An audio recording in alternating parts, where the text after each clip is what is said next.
Hi everyone, Richard here at Calvin Wazoo, and I have a contest or drawing entry.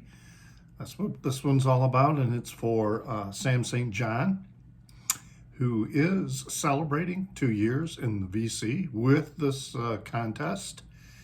And the deadline's coming up January 2nd to create a video and let him know about it. So getting this done. He actually started this contest November 30th, so he's probably got quite a few video entries. So it's very simple contest, and I'm going to go through the prompts right now. And the first one is to show your favorite box set. And this was a difficult one for me because I have several box sets that I really, really like. But then I started thinking about the type of box sets that they are.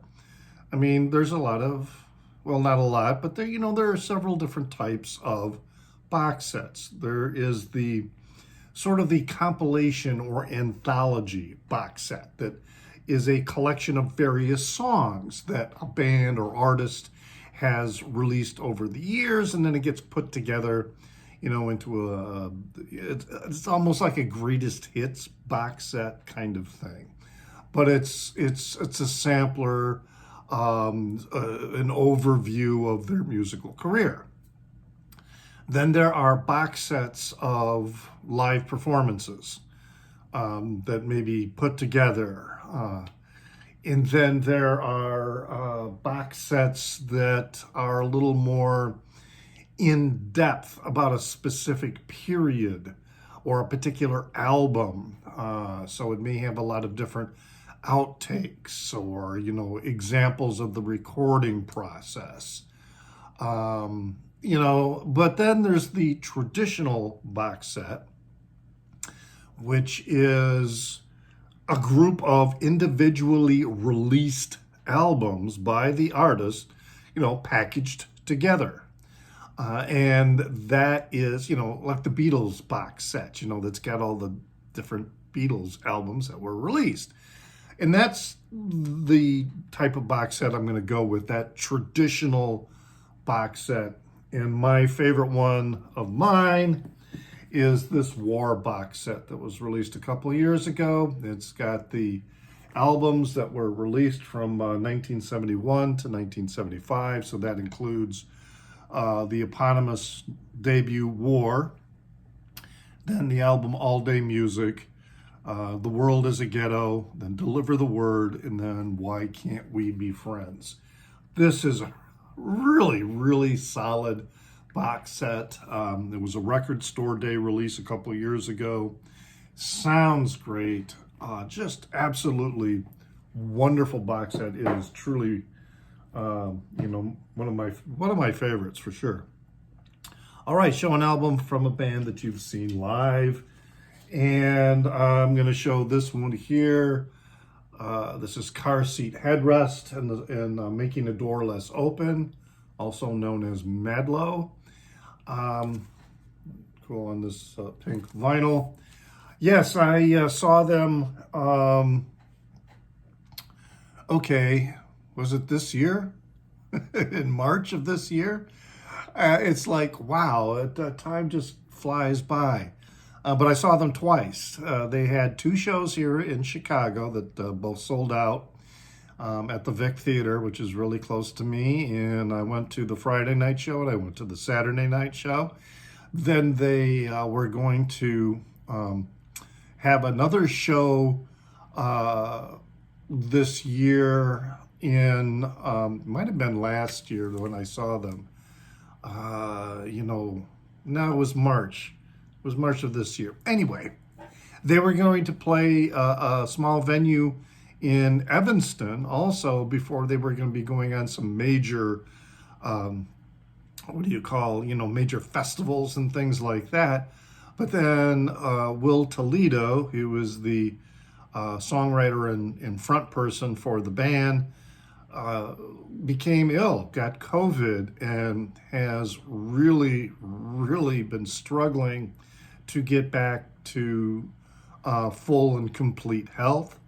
So they have had to cancel everything, including a big festival in Las Vegas. There was a big festival they were going to be performing in on the East Coast somewhere also. And it's my understanding that he's still not fully recovered from this. It really, really hit him hard. Kind of hope he's doing some songwriting because, he's such a great songwriter, and he certainly has, I think, plenty of material that he could create something. But anyway, yes, album for someone that I've seen live. I mean, I've got everything that they've released. Next one is a sealed copy. So I got two of them that I want to show because they're kind of related. And then there are these soundtracks for Cowboy Bebop. So this is the newest one, which is because apparently Netflix did a live action recreation of this anime series, and then this is a release of original. There have been previous releases of the original anime soundtrack. These are sealed because I have learned, I have other copies. I bought two copies because, one that I opened and that I listened to, and then I also bought these because I have learned I'm not a flipper in this, in the primary sense, but I've realized that with some anime titles, when they are released, they can sell out quickly. And then when they do, the price starts to escalate in the, secondhand market. Learned that really quickly with, for example, Death Note. There was a really, really fine reissue of the Death Note soundtrack that included the notebook and all that, and it sold out really quickly, and now it's reselling for hundreds of dollars. And I would love to get it, but not going to happen. Not every anime sells out and escalates in value like that. Some of them are very pricey when they're issued, like some of the Studio Ghibli releases. But anyway, this one here that I bought, it says here I bought it for $35, brand new, and it's selling for more than $100, $150, $160 for opened near mint copies. I've got a sealed copy. And then this one was just released this year. Oh, and this is such a great album too. But I bought two because I saw what happened with this one.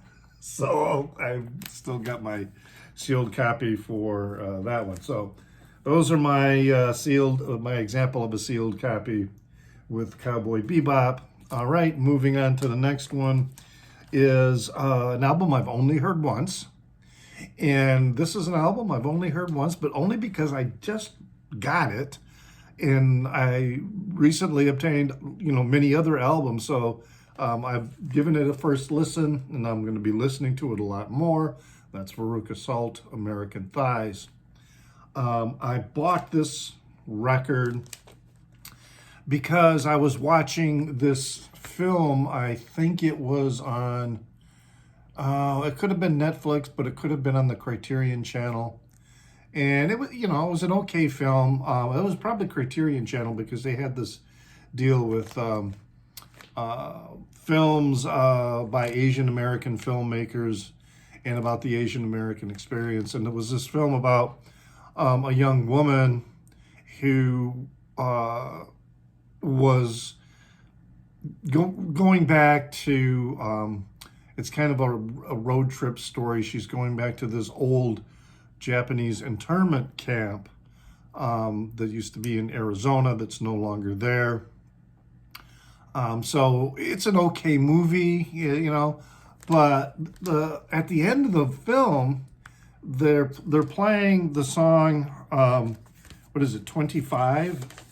That's the name of the song? Yeah, 25. And I'm like, wow, that's a really good song. I really like that. And so I thought, well, what the hell? I'm just going to get this record because of that song. And so I ordered it. And it's after that first listen, and like I say, I'm going to be listening to it again. This is a solid release. This is a really good record. I'm so glad I bought it just because of one song. All right, then my last one here is an autographed copy of a record. I've got 3 because I got them all signed at the same time. Thurston Moore and Steve Shelley of Sonic Youth were in Chicago a couple of years ago. They were promoting this new film, kind of a documentary about the band Sonic Youth. He also did something with some kind of exhibit at the Art Institute. I went to the showing of the film at the Music Box Theater here in Chicago. I did not go to the event that was at the Art Institute. I really would have liked to see what that was all about. But anyway, I was hanging around at the Music Box Theater waiting for them to come back out, and when they finally did, I approached them. I had brought my copies of the 3 records that I have on vinyl of Sonic Youth, and so got Thurston Moore and Steve Shelley signing this copy of Dirty. Also, they signed this one here, my copy of Goo, which this experience also told me that you need to have, depending on the cover color of someone that you want to sign, you need to have different colored pens so that it can show up, because like this one here, you can see they were looking for a place to sign because it wasn't going to easily show up on this record cover. And then of course Daydream Nation, which you see the cover art here is just paint. It's actually a painting by a German painter whose name right now escapes me, but this particular painting is in the Art Institute, and that would have been so cool to get a photo holding this record with Thurston Moore standing in front of that painting. That would have been so contrived. But anyway, those are my autographed records. So there's still time, check out in the Down Under for leaving a comment, but there is still time to create your own video for this contest for the 2 years that Sam St. John has been in the, it's not necessarily a push, he said, to attract more subscribers, but certainly he could get a lot more subscribers. And so, yeah, the contest ends January 2nd, so you still got some time. So, yeah, leave a comment in the Down Under. And remember that I am on Instagram as NewsDude76. That's NEWZDUDE76. And as always, please remember to pray for the people inside your head, for they won't be there when you're dead.